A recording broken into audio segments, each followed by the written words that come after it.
Welcome to Scott Fox After 9. Today is going to be a cheat sheet of sorts in the podcast. I'm going to take you back to yesterday for day one of the new parliamentary sitting. Let's see how our politicians in Ottawa are making out for the first day back to school.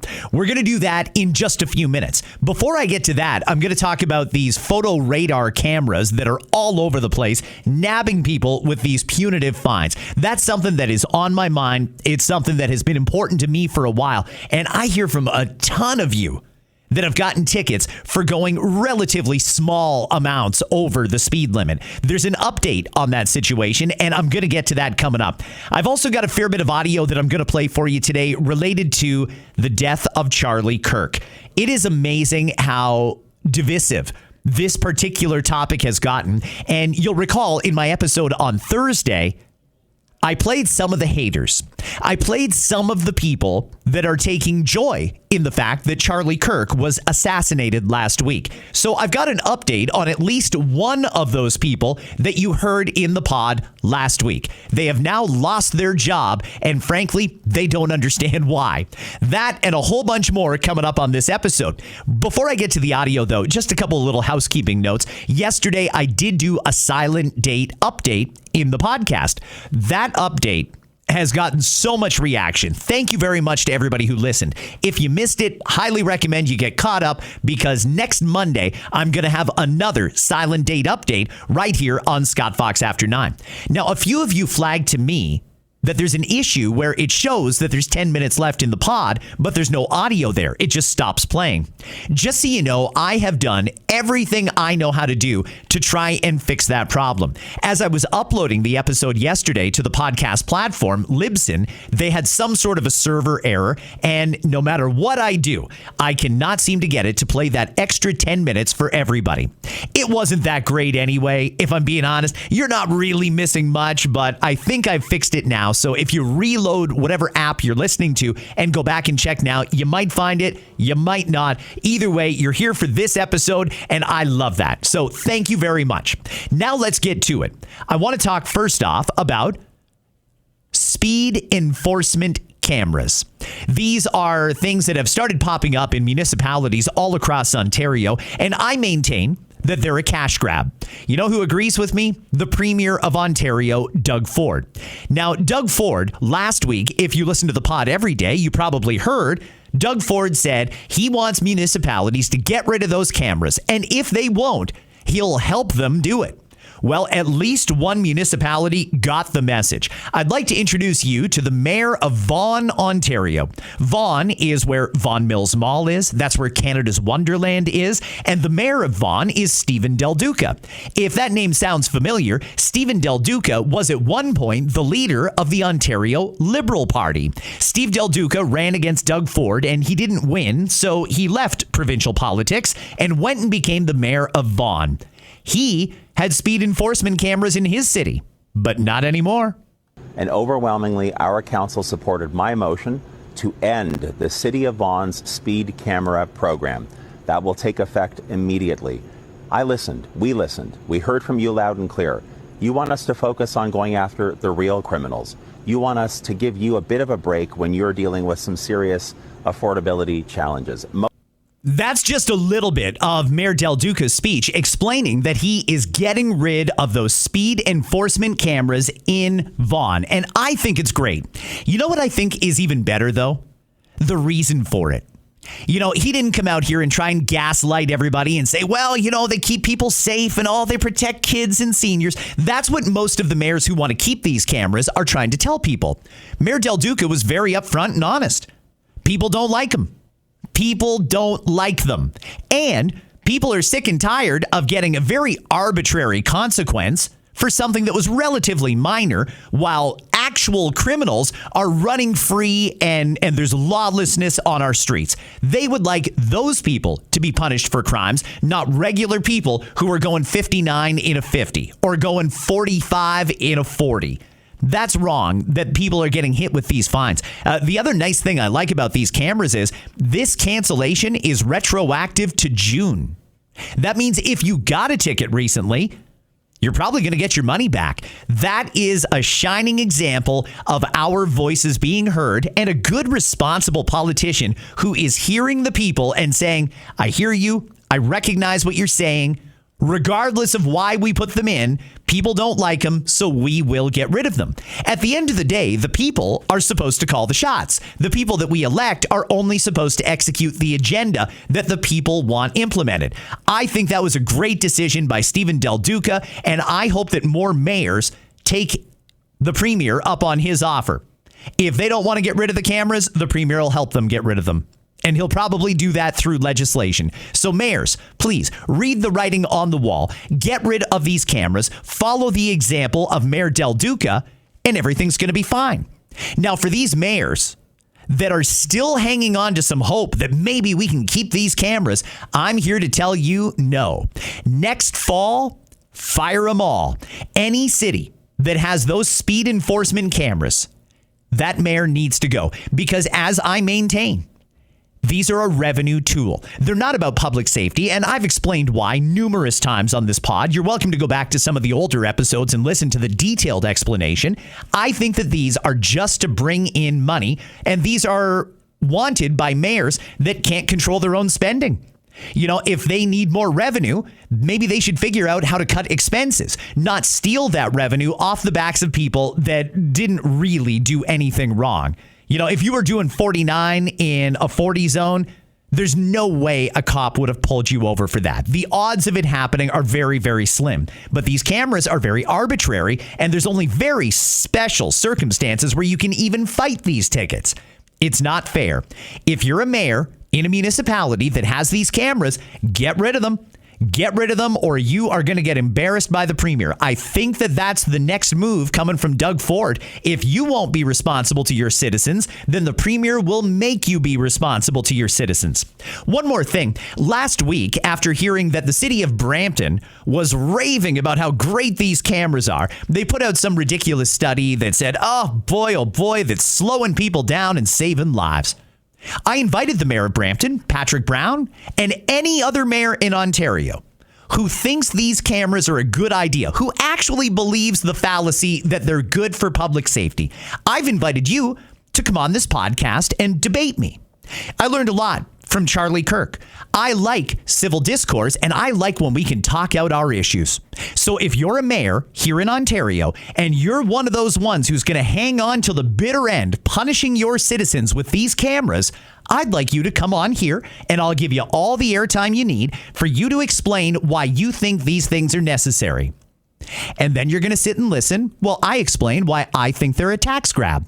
And let's let the public decide. The only caveat I have here to Mayor Brown, if he wants to come in, or any other mayor, is do your homework. Make sure you're prepared, because I assure you I've done my homework and I'm very prepared. Will any mayor take me up on that offer to debate me about these speed enforcement cameras? If you believe that they're good for public safety, come on here and make your case. And then I'm going to make mine, and the people listening will make the final decision on whether or not these things are actually about public safety or if they're just a tax grab. Good stuff there from Mayor DelDuca in Vaughan. I hope more mayors get into it. Now, let's go to Ottawa. Yesterday, the first day of the new session of Parliament, and Pierre was in the House. You'll recall after the federal election, he did not win his seat. So he had to run in a by-election, which he won by an absolute landslide. He is there in the House of Commons again. He has a mandate from his people and from conservative voters across Canada. His job is to hold the Carney government to account. I'm going to play for you the first exchange between Pierre Poilievre and Prime Minister Mark Carney. So far, so good. I don't have bad things to say about Poilievre or about Carney. I thought the first exchange was pretty good. But you go ahead and be the judge yourself. My mother taught me never to be late, so please forgive me for my late arrival to the session. I had some meetings with extremely important people in East Central Alberta, Mr. Speaker, after which I was honored to be elected by the great people of Battle River Crowfoot. I thank the great Damien Kirk who made it possible, and I thank the Prime Minister for calling a prompt by-election. I wonder if one day he might regret that decision. But in a spirit of good faith, I wonder if he agrees that our goal should be a Canada where hard work is rewarded, where food and homes are affordable, where streets are safe, where borders are solid, and where we're all united under a proud flag. The Right Honourable Prime Minister. Mr. Speaker, I'm sure I speak for all parliamentarians in welcoming the member for Battle River Crowfoot back to the House of Commons.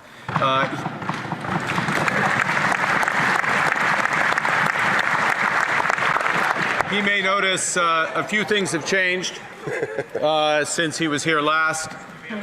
The largest women's caucus in Canadian history.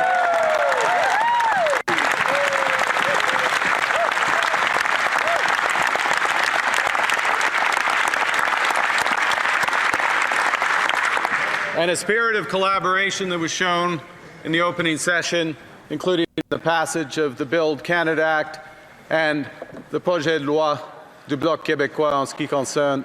And the Bloc's bill in terms of protecting supply management. I agree entirely with the sentiment and objectives of the Leader of the Opposition. I just want to point out that one of the things that I think is missing in our politics these days is civility. As much as it's the government's job to govern, and it's the opposition party's job to oppose, we still need civility in our politics. We still need to be able to have an adult discussion in the chamber where we decide our national priorities. I thought that was an excellent first question from Pierre Poilievre, and I give the Prime Minister marks for his response. It was cordial. It was lighthearted. That's the kind of politics that I like. I like that discourse, but in a respectful way. Well done to both gentlemen yesterday in their opening questions in the House of Commons. Now I'm going to play where it gets a little bit harder. Listen to this. Some things never change. Mr. Speaker, the Prime Minister mentioned how much had changed, and it's true. I look around this place, and when I left, there was a Liberal Prime Minister who was making excuses about breaking promises, running massive deficits, costs, crime, chaos were all out of control. And whereas today, we have a Liberal Prime Minister breaking promises, making excuses, running massive deficits with costs, crime, and chaos out of control. Mr. Speaker, when will the Prime Minister match the grand promises with the real change Canadians need? The Right Honourable Prime Minister.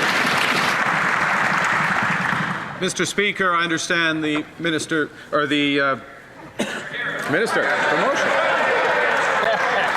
Come on over.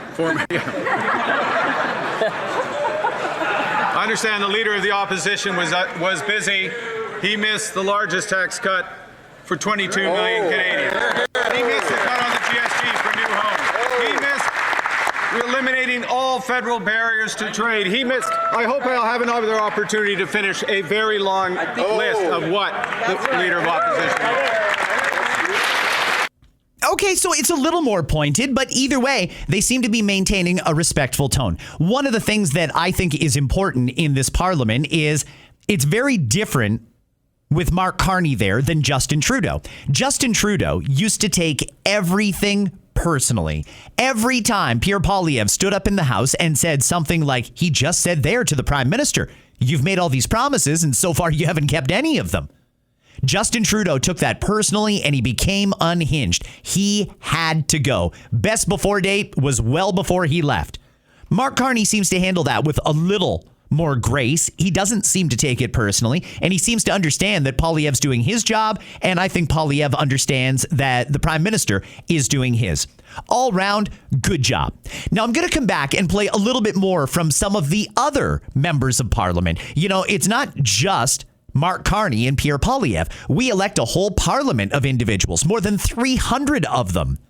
Not all of them get to speak. That's usually reserved for the critics and for the ministers. And I want to hear a little bit from some of the ministers who are sitting behind Prime Minister Carney. Those, most of them anyway, have been around since Justin Trudeau was the Prime Minister, and obviously things have changed a little bit in Ottawa. So I'm going to get to them coming up in a few. First off, before Parliament even sat, before they got to question period, The government House leader, his name is Steve McKinnon, was out there making a statement, trying to lay out the priorities and trying to paint a picture for the media for them to run with for this session of Parliament. I don't know how well received this was, though. Here is Steve McKinnon. Session, we'll see the return of Mr. Poilievre. From what he's been saying, the lyrics might have changed, but the music stays the same. 3-word slogans so far and a lot of angry rhetoric. For my part, as leader of the government in the House, I'll work hard to get things done in Parliament. Last week, the Liberal caucus met in Edmonton. All of us, Prime Minister Carney, every member of the cabinet and every member of the Liberal caucus agreed that our first priority going forward is to work for Canadians. I mean, that's not very specific. I think we'd like to hear what the priorities are, and I would hope that it's law and order reform, or it's something to do with immigration, or it's something to do with our rapidly rising deficit. Steve McKinnon there taking a shot at Pierre Poilievre. He said Pierre has angry rhetoric. You just heard Pierre Poilievre, and it didn't sound all that angry to me. In fact, it sounded fairly respectful, both the Prime Minister and Pierre Poilievre. I didn't have a problem with it. He said, you know, the words may have changed, but the tune is still the same. I don't think so. I didn't get that impression from Pierre Poilievre in any way. In fact, to me, everything sounded pretty good. And throughout the day yesterday, I think Pierre proved it. One of the things that you may notice if you watch any of the parliamentary proceedings in Ottawa is Pierre seems to have switched things up a little bit, whereas it used to be mainly him. He was the leader, so he was the star of the show. After he asked his initial volley of questions, he let some of his shadow ministers and critics go ahead and ask some important questions and get some important stuff on the record. I think that that's very important. I think that shows that it is a different, more humbled Pierre Poilievre, and I think by and large, that's the Pierre that most people want to see. So Mr. McKinnon there's assessment of how things were going to go was wildly wrong.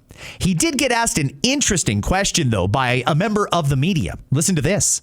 The Canadians who were voting for you and Mr. Carney, who said that he will take care of the economy, and now you are clearly preparing the groundwork for a substantial deficit and austerity, things that Canadians may not have voted for last spring. Oh, I think we were very realistic. I mean, Canadians certainly had the full financial picture for the previous fiscal year. They know what we're facing. We've been very, very clear about the investments that we intend to make, and I would challenge the premise of your question. We are dealing head-on with the major issues in our economy, whether it's diversifying trade, whether it's... In terms of what you're telling Canadians, austerity, that is not anything that we had heard in the campaign. And these substantial deficits, not what we heard in the campaign. We talked about spending less and investing more. And that's exactly what we continue to talk about. The Canadians expect their tax dollars to be spent by the government with maximum impact. And maximum impact today means combating crime, means building houses, means diversifying our trade and growing the economy so that young people can find a place to prosper in Canada. Merci. I thought that was an excellent question. I believe that was Mike LeCouture that asked that of Steve McKinnon. It's a simple question, and it's based on the premise of a bait and switch. He said, listen, coming into Parliament here, you guys are setting everybody up for an austerity budget, which means cuts. There's going to be cuts when the budget comes out. But you're also running massive, massive deficits. Canadians didn't vote for an austerity budget. In fact, the Conservatives were the ones who everyone was led to believe were going to be the party making the cuts. The Liberals never indicated that they would be doing an austerity budget, and they also didn't indicate that they would run an absolutely massive deficit. You know, we knew the deficit was in and around $60 billion. When the budget finally comes out, and now there's talk that it might not even be until October, they're going to push it back even further. Now there's talk that that deficit is going to be around $100 billion. $100 billion deficit. That's wild. And I really don't know how Canadians are going to respond to that. We send so much of our money to Ottawa, so much of it. And to find out that they have a $100 billion deficit, that would be absolutely earth-shattering. absolutely insane. That is not something that Canadians were told to expect, growing deficits or an austerity budget. So we'll have to wait and see how the Liberals stick handle that one in this session of Parliament. Now, while Mr. McKinnon was doing his speech in advance of the new session of Parliament yesterday, someone who was paying attention was the leader of the Bloc Québécois, Yves-François Blanchet. He's a funny little guy, funnier in French than English, but the Bloc always gives us a little bit of entertainment in the House of Commons. They only represent one province, and they really only have one issue, the issue of Quebec. But nonetheless, they're still in our National Assembly, and Yves-François Blanchet, taking his position seriously as the leader of the third party in the House of Commons, doesn't like that Steve McKinnon yesterday said the opposition parties have to come together and work with the government. He doesn't like that at all. Listen to this. Earlier, Mr. McKinnon said that he wants to work with opposition parties and is inviting opposition parties to work with his government. But at the same time, said this is not going to be like negotiations of the past where you can sort of trade something. How are you going to manage that? And what is your red line in terms of support for this government? Mr. McKinnon might have eventually to knock on Christine's door and explain why he says one thing and it's contrary in the same sentence. There will be no negotiation, but we want to collaborate. What does that mean? Obey? Become liberals? Might not happen. Okay, very, very direct from Yves-François Blanchet. He's got a point there. Wait a second, you're saying you don't want to negotiate, but we do have to work together. Well, if we have to work together, but you're not willing to compromise on anything, then it seems like you really just want the opposition leaders to go along with the government. And frankly, it sounds like Pierre Poilievre and Yves-François Blanchet have no interest in doing that. Keep in mind, we're now in a minority parliament that could fall at any time that there's a confidence vote. Right now, the Liberals have the ability to pass whatever they want as long as they get support from 3 other members of the House of Commons. They only need 3. It would take the Conservatives, the Bloc, the Green. Actually, they don't even need the Greens. It would be the Conservatives, the Bloc, and the NDP. If the 3 of them decide something that the Liberals want to put through is that terrible, that egregious, they could bring down the government, and that would either give Pierre Poilievre an opportunity to say he can form a government, or Parliament would be dissolved and we would be back into an election campaign. That's the way the Parliament sits right now. It's a difference of 3 members. Now I want to get to some of the responses that came in yesterday from some of the ministers that are sitting behind Mark Carney in the House of Commons. I want to start off with a question for the immigration minister, and it was regarding the Liberals' failure to deport people that aren't supposed to be here and fix the asylum system and reduce the temporary foreign workers permit. And our government has been working tirelessly, and we understand that we need to see a return to sustainable immigration levels that fits our capacity and that serves our growth. And that is exactly why we are focused on our levels plan with reducing both temporary and permanent residents in this country. And we are seeing results. We're bringing population to sustainable levels and decreasing the pressures on housing and services. We are focused on solutions on this side of the House, and there is legislation in front of this Parliament, and we hope that the Conservatives will support it. The Honourable Member for Calgary Knowles Hill. So let me get this straight. The Prime Minister promised to grow the economy, but it's shrinking. He promised he'd create jobs, but Canadians are losing it. We're in a healthcare crisis and a housing crisis, but the Liberals still issued record numbers of TFW permits this summer. They continued to let the asylum system be abused, and they still haven't removed countless non-citizen criminals. Mr. Speaker, why does the Immigration Minister still have her job? The Honourable Minister of Jobs and Families. Mr. Speaker, temporary foreign workers make up less than 1% of our total workforce.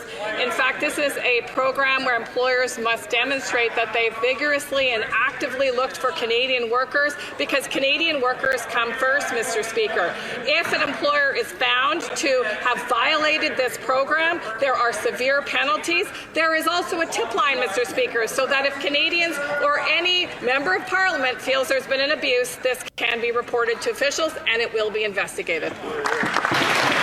Here's part of the reason that that's such an interesting exchange. Number one, the immigration minister did not do the follow-up. She's not a great communicator, if I'm being honest. She's not that great. She seems to have a hard time conveying her point and not particularly effective. I'll be really surprised if after the first cabinet shuffle, if she's still in it, because she's not really doing the job that great. And she got into trouble there. So Patty Hajdu, the jobs minister, had to jump in and bail her out. The question from Michelle Rempel-Garner was very simple. So far, everything the prime minister promised us, the opposite is happening. Why, with that in mind, would you still issue that many temporary foreign worker permits? Well, the jobs minister jumped in and really kind of downplayed that. And I think that comes off as tone deaf. Her name is Patty Hajdu. Patty is it's coming off out of touch here. That's the only way I can put it. It is out of touch. And let me tell you why. She says only 1% of the workforce are temporary foreign workers. Don't give us a percentage. Give us a number. How many temporary foreign workers are in Canada? How many Canadians are looking for a job? Why are there any Canadians looking for a job while we're bringing in temporary foreign workers? It's a very, very, very simple premise. If Canadians are supposed to come first, like the minister said in her own words, then why are we bringing anyone in when we have so many Canadians that are looking for a job? It doesn't add up. But I'm going to move on now and get away from immigration. Let's talk about homes. This is something that has come up several times recently, and the new housing minister, Gregor Robertson, claims that adding another layer of bureaucracy, adding this Canada Home Build or whatever this thing is called, is actually a good thing. All right, let's hear him out. Well, the number one cost for Canadians is their housing, and we have taken action to make housing more affordable. Yesterday, the Prime Minister and I announced the launch of Build Canada Homes, which will be a one-stop shop for making housing more affordable across Canada. And we're launching that on 6 pieces of Canada lands, 4,000 homes that we will start building immediately. Thank you. You know, they like to point out that they're building 4,000 homes on 6 pieces of federal land, but they don't like to reiterate how much money they're putting at this. $13 billion. It works out to $3.25 million a home. And these are supposed to be the mass-produced, green, modular homes that they build in a factory and just drop on a slab of land. No basement, no garage. It's really just a couple of rooms and 4 walls. It's a trailer. If you've ever been to a trailer park, that's kind of what they're doing here. I don't know where that amount of money is going. $3.25 million per home seems completely preposterous. I got an interesting DM just today, actually, from someone who now has a trailer park home. They just got it, and they said it cost $245,000 for it, plus they have to pay $685 a month in the fees where that trailer park home is being stored. There's no backyard. All of the homes are very, very close to each other, and it has to be set down on gravel to level the land. There's going to be thousands of Canadians living in these things because the government is going to mass produce them. This person paid $245,000 for one. I mean, yeah, $245,000 is certainly less than most of the homes that are available on the market today. Absolutely. Comparable to condominiums in some places. Is that really what Canadians want, though? Because I feel like when we're talking about building homes, when people think about getting out of their parents' basement or the situation they're in and getting into a home of their own, I feel like they want a little bit more than that. If they wanted a condo, they could go to a condo. There's tons of them available, and the price is very flexible now because there's a lot of people who bought them as investments and are now losing money, and they want to unload their condo. So you can get a condo at a good price. If you want a detached home or a semi or something like that, I feel like you want a few basics that every other neighborhood has. Maybe a garage, maybe a basement, maybe a little bit of land to plant a garden or let your dog run around in. I feel like people want a little bit more than what the government is offering here, and it ain't much. I still don't know how much the ones the government is building are going to cost. I'd love to know the price point on those. This listener who messaged me today paid $245, and it costs about $700 a month for the land. Will people own these homes? I know I talked about this yesterday. I just have a lot of questions about this because I feel like this is something we need to get right. And how many homes exactly do we need? How many people are here unhoused that we can help? And if we do build all these houses, does that mean we're going to open up the floodgates again and start letting more people in? So many questions on the housing file. I hope whoever's in charge of asking questions of the government on this particular file in Ottawa gets it done. One more I want to play from Parliament yesterday, and then I'm going to move on to the Charlie Kirk stuff. Yesterday, the Justice Minister, Sean Fraser, was asked about his plans for the upcoming session of Parliament. I think everybody knows Canadians want three things in particular. They want to get rid of catch and release. We got to change the rules so that these people who commit serious crimes do not get out on bail the same day. They get out before the cops even done the paperwork on the arrest. It's insane. They want that taken away. They also want people who commit serious violent crimes to do meaningful time in jail, an actual punishment, a consequence for your action. And the last thing is Canadians want, for the most part, reforms to the Youth Criminal Justice Act, because while it was created with the best of intentions, there's a lot of kids out there who now know that there's really no consequence for committing serious crime. And that's why there's so many stories in the news lately about 12-year-olds being charged with murder and 13-year-olds running around with guns and things like that. See, adults who would face jail time and criminal records and things like that, it's very easy for them to convince these young, impressionable kids, hey, why don't you go out and do this for me and I'll give you a couple of bucks for your trouble. You're not going to have any meaningful consequences. And then there's some kids who are just bad apples. The economy being bad breeds crime. Crime thrives when the economy is bad. And friends, the economy is really bad right now. We're in a recession. The government of Canada, even though the interest rates suggest otherwise, even though inflation suggests otherwise, the Bank of Canada is likely going to cut interest rates tomorrow because even they know the economy is really, really bad. And again, when the economy is bad, crime thrives. Here's yesterday in the House of Commons, the Justice Minister, Sean Fraser.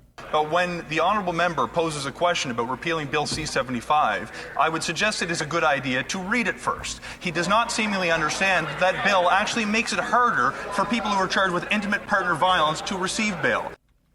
Okay, so the Justice Minister is suggesting that the Conservatives have not read the legislation. Well, I'm going to disagree with that because I want to bring in another great parliamentarian, Melissa Lantsman, Member of Parliament for Thornhill. Melissa not only read it, she's put together an interesting little montage here where she plays some of the former Justice Minister. Was he the Justice Minister? I don't remember. David McGuinty is his name. And right now he's the public safety minister, if I'm not mistaken. Way back when, he was the one who explained these changes that are so controversial now and that have led to so much crime and chaos and devastation for families and communities across the country. At the time, he talked about how great these liberal initiatives were. Melissa put together this piece here that involves a little bit of David McGuinty explaining the changes that the Liberals were making and explaining why they're bad. Let's hear that. The honourable member for Ottawa South. Pleased to stand this evening to speak to Bill C-75. Bill C-75 includes amendments that will streamline and modernize the bail process while maintaining public confidence in the criminal justice system. Back in 2019, the federal government passed C-75, a big old revamp of our criminal justice system. And the goal was to speed things up, reduce backlogs, and make bail fairer. The bill will expand bail conditions that police are able to impose on an accused, which will enable their release at an earlier stage. These conditions, however, will be guided by a principle of restraint for police and prosecutors. Enter the principle of least restraint. It's straight from the criminal code now. When someone is arrested, the default is to release them quickly with the lightest conditions possible. No big bail bonds or house arrest until the prosecutor proves that they're a flight risk a repeat offender threat, or likely to tamper with evidence. A principle of restraint means that release at the earliest opportunity will be favored over detention, and that only reasonable and necessary bail conditions are to be imposed on an accused. Detention, being kept in jail, should be the last resort. Bill C-75 codified that. Plus, it told judges to consider people's backgrounds to avoid over-jailing them. This prioritizes releases over safety, especially for violent crimes. And with repeat offenders, it's like giving a kid a timeout for breaking a vase and then handing them another one. I gotta tell you, I really like it when the Conservatives put out videos like that. Pierre, part of the reason he got as popular as he did is because he used to put out videos which took the time to really break down and explain their position on various issues. They would explain why it's wrong and what they would do to fix it. I thought that was a great example of that from Melissa Lantsman. Really helpful stuff. Yeah. Forget the gaslighting that's coming out of Ottawa. They did create that. That was their intention. They had to have known that this was going to be the consequence or the outcome, that we would eventually turn to lawlessness in the street. I'm really, really glad Melissa took the time to put out that video and clarify. You know what? If you want, even rewind it. Listen back to it. That was the Liberals under Justin Trudeau explaining why they were making changes to the bail laws in the first place. They thought it was a good idea. Now they're getting ready to introduce reforms to it for the same reason that they got rid of the carbon tax. Not because they don't believe that ideology, just because they know it's politically unpopular. And that's just a fact. I can't see it any other way. There's one more thing I do want to play from the House of Commons yesterday. It was Member of Parliament Rachel Thomas, who stood up in the House of Commons and wanted to acknowledge the death of Charlie Kirk and call on all of our parliamentarians to recognize his great life and his legacy. Listen to this. Freedom of speech is the cornerstone of a free society. It means we will hear ideas that we disagree with and express views that may be offensive. This freedom can make us uncomfortable or even hurt, but silencing voices, whether for a moment or forever, is never the answer. We must protect a society where people can hold beliefs and share opinions without fear of losing their jobs, being censored, or worse. Charlie Kirk was an outspoken advocate for faith, family, and freedom. Many disagreed with him, some were offended. Tragically, on September 10th, he was assassinated in an attempt to silence his voice. But when has political violence ever been the solution? It destroys dialogue, it undermines democracy, and it breeds fear instead of understanding. True progress comes from persuasion, not intimidation. As we grapple with our personal response to this, may we be honorable in our actions. May we fiercely defend the right of our opponents to speak freely. And may we join our hearts with Charlie's family, his wife Erica, and his 2 young children. Rest in peace.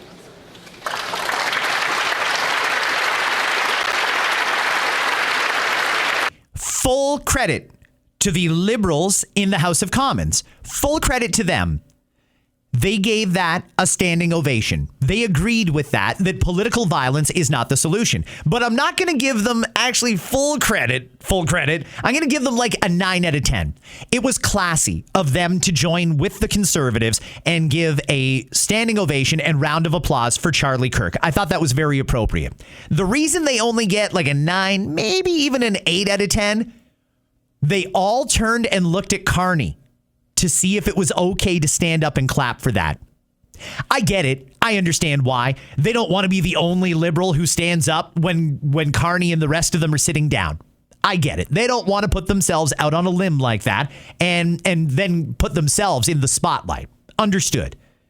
But I would really like politicians in Ottawa that can hear a good point and acknowledge it.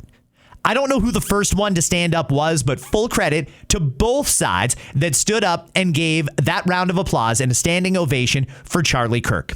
Now, one of the interesting things that came out of Rachel's speech there yesterday was she said nobody should lose their job because of their political beliefs. And I agree with that. For a long time, if you're a longtime listener, you may even have heard about this on my listener DMs that I do on Fridays.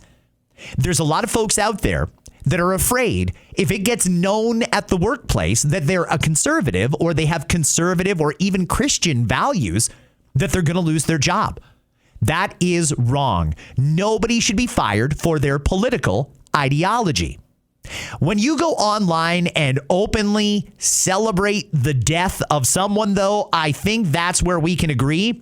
Anything goes. And if your employer isn't happy with it, the employer isn't happy with it, and maybe they should get rid of you. I want to play for you now one of the people that I played in Thursday's episode, which was basically a tribute to Charlie Kirk. In that episode, I played The Haters. If you didn't hear it, I know it was a heavy one. I know it had a different tone, but a lot of people still message me about that one. It went somewhat viral in America. There were a ton of Americans listening to that particular episode, which makes me real happy. I got some new listeners from that. So thank you if you're one of my new listeners, particularly one of my American ones. I hope you enjoy this reflective look at Canadian news every day. One of the people in that video who was celebrating the fact that Charlie Kirk lost his life and his voice was silenced was this next woman that you're about to hear. We have an update on her since she posted that atrocious video online. Listen to this. It's about 1 minute and 5 seconds long. What the fuck am I supposed to do when you get fired? You just take it? You just take it like a man? I'm unemployed. What am I supposed to do now? Do I go home and goon? Like, guys, what do I do? Like, actually, like, what do you do when you get fired? What's the next step? Do you look for obviously you look for a job, but like I got no income now. I spent my last $300 on a parking ticket. That was on me. I did let it sit a little bit. It was like a $30 parking ticket. It went up to $300. I really don't want to talk about it, but what am I supposed to do, guys? Oh my god. This you know when they say like once you get to a point in adulthood where it's not enjoyable. I don't know who said adulthood was enjoyable. I'm just kind of, but like, what am my gas? I haven't got enough for gas, guys. Oh my god, what am I? Is this what I can't do this? I'm supposed to do this for the rest of my life? Like I can't. What am I supposed to do, guys? Please, someone put financial tips. Well. This is someone who openly celebrated the death of Charlie Kirk and even mocked Charlie Kirk. Well, it got back to her employer. There's no shortage of people who are keeping track and tabs of the people online who were celebrating the death of Charlie Kirk and flagging it, making it known. Hey, this is somebody who will on another person losing their life. And some employers said, I don't want any part of that controversy. You're fired. Some of them said, I don't want an employee who would openly celebrate the death of another person. I don't want them working for me. A number of these people have lost their job and they're completely bewildered, shocked. Okay, you know what? Feel however you want to feel about it. I personally am not a fan of cancel culture. And again, you heard what I said a few minutes ago. I don't think that anybody should lose their job over their political views or their political ideology. But when your social media embarrasses the company, that might be a different story. And I'll leave it at that. Feel however you want to feel about it. One thing, though, that I think a lot of people raised an eyebrow at was a statement from a member of the U.S. government who suggested that the government was also keeping track of who was celebrating the death of Charlie Kirk, who was taking a victory lap on that. And maybe if they're not American and they don't have a visa or permanent residency, maybe they shouldn't be allowed to come to America. Maybe they should be banned. And I know that there's some folks out there who think social media is just screwing around. It's just fun, whatever. And, you know, if I put out a video dancing and celebrating that Charlie Kirk got shot in the neck and his family is now completely devastated and half of America, at least, is in shock and mourning right now, so be it. That's what they think. There is going to be a consequence for that, though. And at first I thought, well, maybe that's a little harsh. I mean, I think it's disgusting, people that were celebrating the death of Charlie Kirk, but I don't know that they should really be banned from America for doing it. Well, yesterday, I heard the U.S. Secretary of State, Marco Rubio, get asked a question about that topic, and I think my feelings on it have evolved. Yours might as well. Here is Secretary Rubio explaining why they're keeping track of foreign nationals who celebrated the death of Charlie Kirk and why they probably will not be allowed to re-enter America.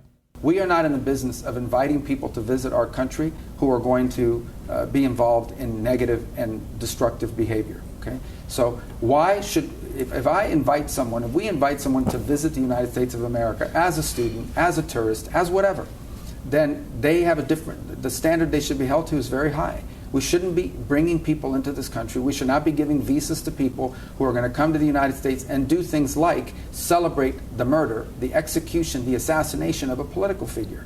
We should not. And if they're already here, we should be revoking their visa.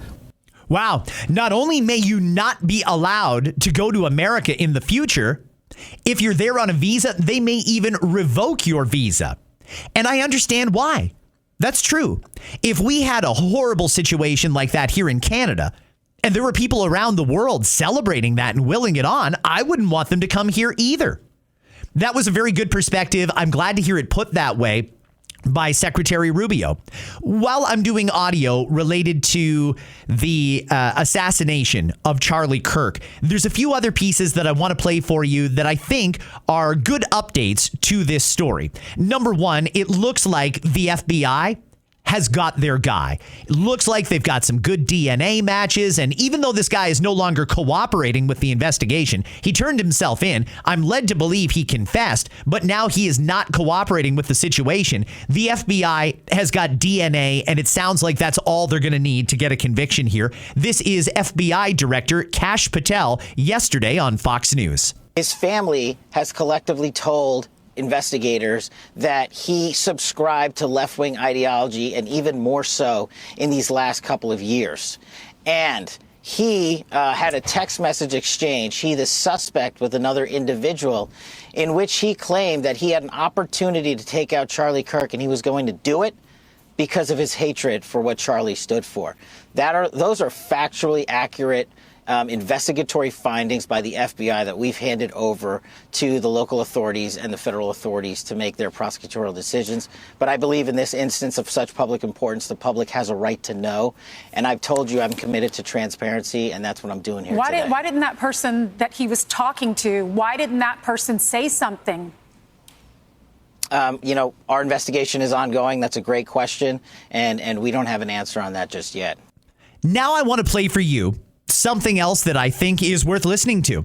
J.D. Vance is the Vice President of the United States of America, and he was a close friend of Charlie Kirk. Yesterday, J.D. Vance was asked to sit in and host an episode of Charlie Kirk's podcast, Turning Point USA. Listen to a little bit of the Vice President on the pod yesterday. Shortly after Usha and I left Charlie's family and Charlie's remains in Arizona, I read a story in The Nation magazine about my dear friend, Charlie Kirk. Now, The Nation isn't a fringe blog. It's a well-funded, well-respected magazine whose publishing history goes back to the American Civil War.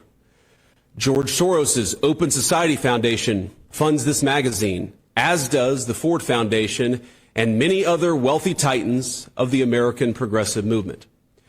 The writer accuses Charlie of saying, and I quote, "Black women do not have brain processing power to be taken seriously." But if you go and watch the clip, the very clip she links to, you realize he never said anything like that. He never uttered those words. He made an argument against affirmative action as a policy. He criticized a specific Supreme Court justice as an individual. He never said anything about black women as a group. He made an argument for judging people of all races and backgrounds by their own individual merits. The very evidence she provides, this hack of a writer, shows that she lied about a dead man, and yet she wrote it. An esteemed magazine published it. It made it through the editors, and of course, liberal billionaires rewarded that attack. Now, of course, even if Charlie had uttered those words, it wouldn't mean that he deserved his fate. But consider the level of propaganda at work. Charlie was gunned down in broad daylight, and well-funded institutions of the left lied about what he said so as to justify his murder. This is soulless and evil. But I was struck not just by the dishonesty of this smear, but by the glee over a young husband's and young father's death. Quote, she says, He was an unrepentant racist, transphobe, homophobe, and misogynist. The Nation wrote, who often wrapped his bigotry in Bible verses because there was no other way to pretend that it was morally correct. He had children, as do many vile people. That's what they said. He had children, as do many vile people. Now, hours before this smear was published, my wife and I had the honor of escorting Charlie's body back to his home in Arizona. We took his wife, Erica, we love you, his parents, his sister, and a few of his best friends with us. And as they offloaded Charlie's casket from Air Force 2, I worried that Erica would collapse with grief. Now, I am a very lucky husband to a very wonderful wife, but I have never been prouder of my wife than that moment as she held Erica in Erica's very darkest hour. And I thought of Erica as I read that disgusting attack on Charlie. He had children, as do many vile people. That's what they said about him. I said the Lord's Prayer. Our Father who art in heaven, hallowed be thy name. Thy kingdom come, thy will be done on earth as it is in heaven. And I asked Usha what Erica had said to her earlier in the day in a private moment, and I asked Erica's permission to share this. My wife told me, she asked me for advice. Erica asked me for advice on how she should tell her children that their father had been murdered. She asked my wife how to tell her beautiful kids that their father and my dear, very dear friend is no longer with us. I'm going to leave it there. I know a lot of people that listen to this pod may also listen to Turning Point USA, and that's great. You probably heard the whole thing. If you don't, maybe you want to give it a listen. Maybe you don't. That's okay. I know that there's people out there who think this is overblown or it's too much or whatever. I disagree with you. I was a fan of Charlie Kirk, and I can certainly acknowledge the impact he had, particularly on young people, but on many people of all different faiths and backgrounds, and he was someone who made a connection because he was a great communicator and he was very, very good at articulating his point. The point of what Vice President Vance was saying there is flat out smear campaigns going on out there. There are people openly criticizing and mocking Charlie Kirk that clearly have never watched him, that have heard somebody else tell them, or they've read in a publication something that was wrong, a misquote, or just a flat out lie, and they believed it, and they repeated it. And that's wrong too. Whoever it is that's leading this smear campaign against Charlie Kirk, what is wrong with you? The man died. He was shot to death on television in cold blood, murdered in front of his family. Why do you insist on tarnishing his legacy and making up things about him that's simply not true? That's what helps fuel this violence. That's part of the reason that the temperature is still so high. He's gone. And if you're celebrating that, that's totally up to you. That's between you and your God. If you have one, I don't know. But let the family grieve. Let his fans grieve and stop making up stuff. You know, if you really think he was that horrible person, show us the receipts. Play us the audio. Show us the video. Don't just quote articles which contain a lot of misinformation about Charlie Kirk. Good on Vice President Vance for doing that. And I was real happy to hear him use the Lord's Prayer.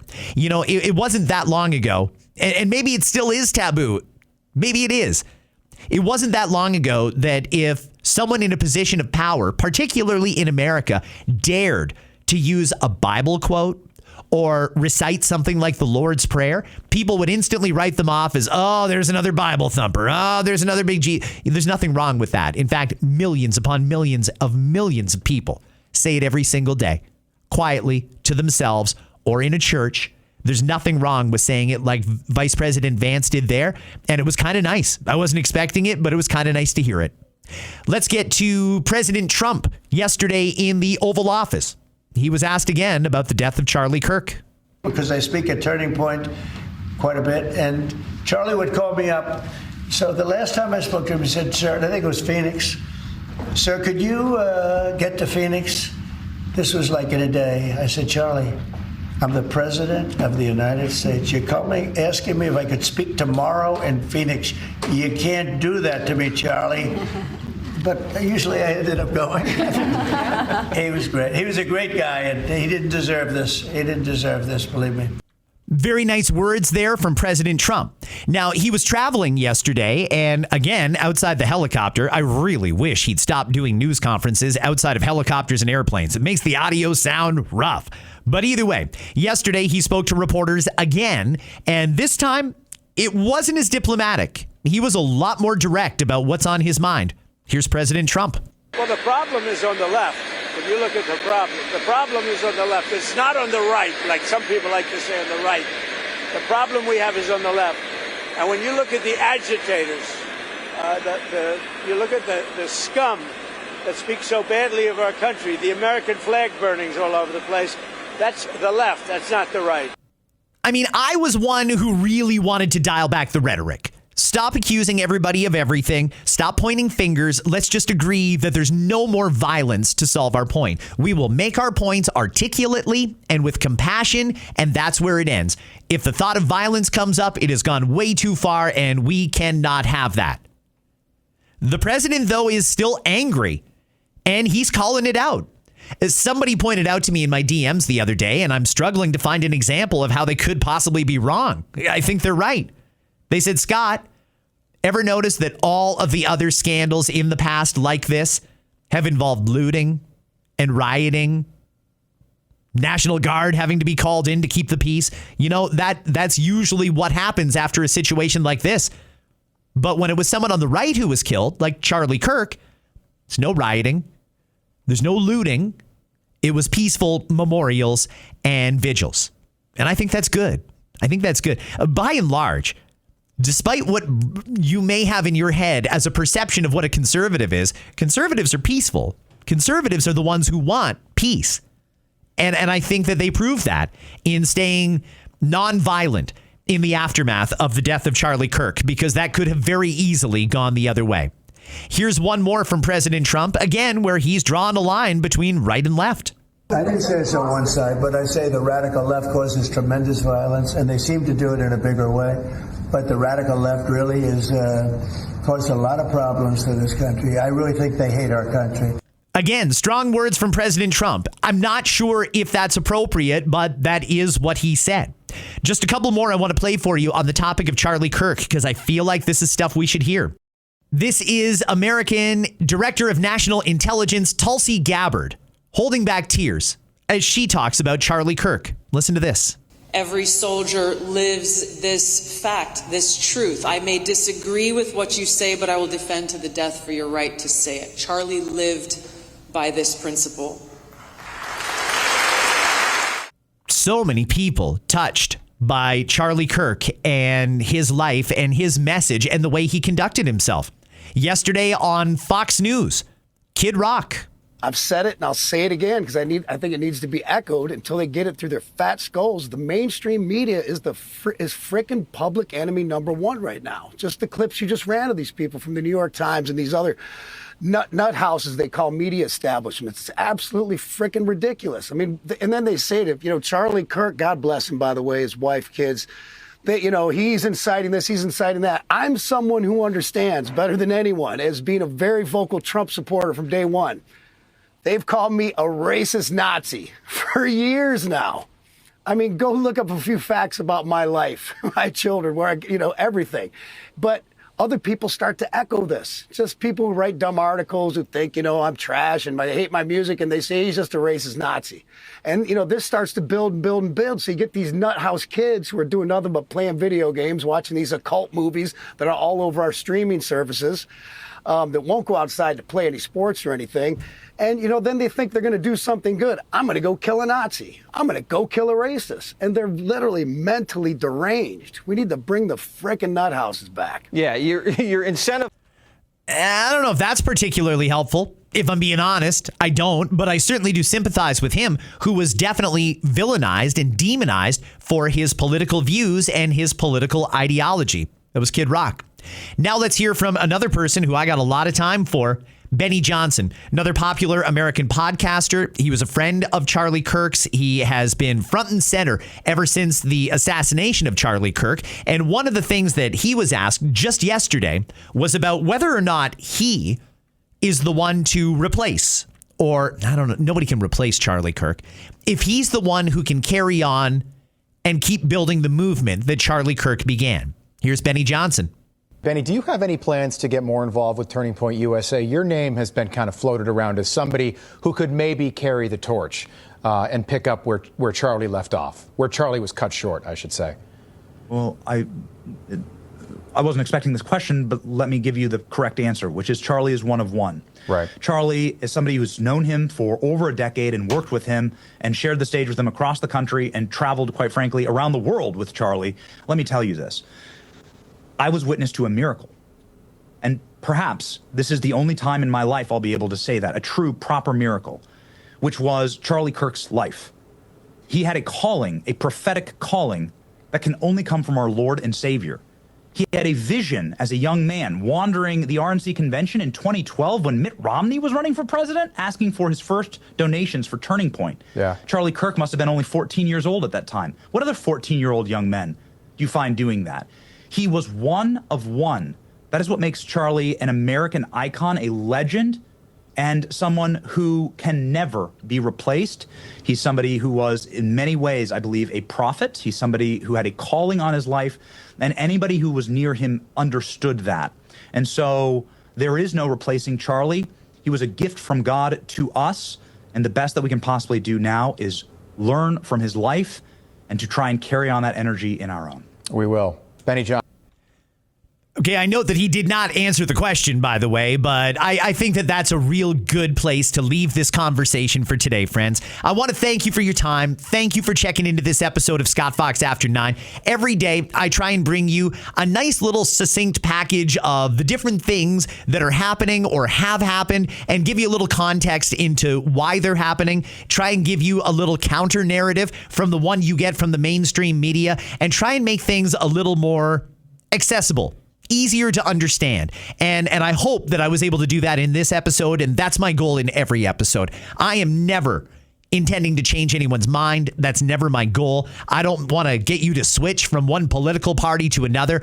I'm just trying to help everyone find a little bit of common ground and a little bit of understanding about where the other side is coming from. And that's something that Charlie Kirk was very, very good at doing.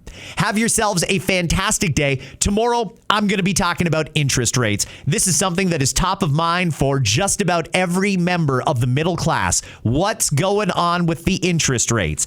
I'll have a whole episode on that and whatever comes out of today, tomorrow, right here on Scott Fox After 9. Sing it, Pat James. This is Hey Now. Have a great day. Oh, yeah, look at my life. Hey now, hey now, yeah. Hey now.